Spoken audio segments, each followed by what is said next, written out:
All God's fullness lived in Jesus, verse 19. He's reconciled all things to himself through Jesus, verse 20, first part of the verse. And he's done it, second part of the verse, through his blood. It all comes about through his blood. Now the pattern of thought in the world that this book comes from is that the penalty of sin is death, and the life is in the blood, so shedding all your blood is laying down your life, particularly laying down your life in sacrifice. Two things to notice here in particular. Firstly, reconciliation is a work that has been accomplished. He has done this. And secondly, it's achieved at the cross.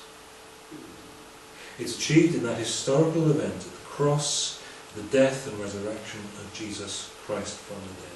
That blood of his cross refers to Christ's sacrificial death, and this is also the stuff we want to be telling the people who open doors to us to talk about spiritual things. Don't back off.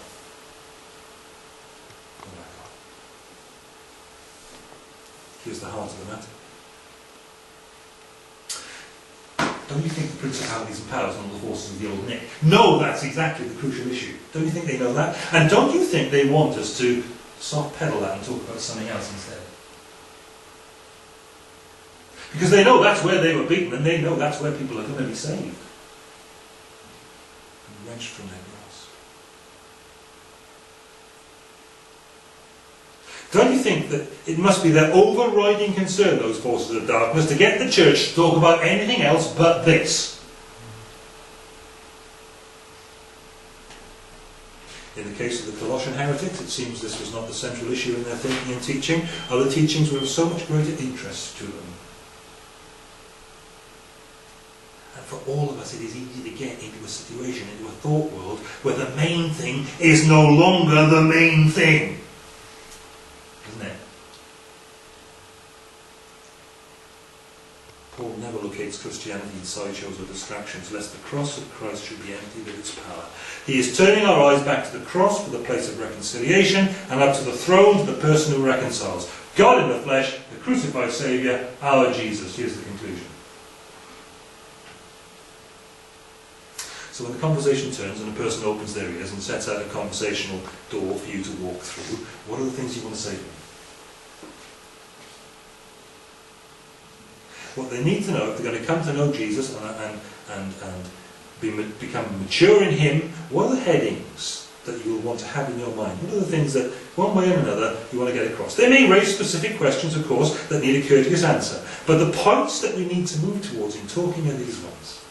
Jesus Christ is God in the flesh who's done that, who's come into the world to reconcile mankind to himself, because that's the only way he can do it, with justice.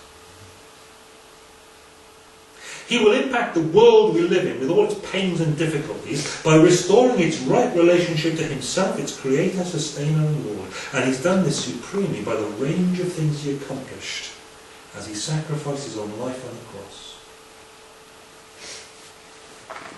All God's fullness set up house in the Lord Jesus to reconcile us to himself, to reconcile all things to himself, through Christ's blood. And the more we get to be people who are more about that, the more we will faithfully represent these truths, the more we'll be part of the change rather than part of the problem, and the more our lives will glorify God. Amen?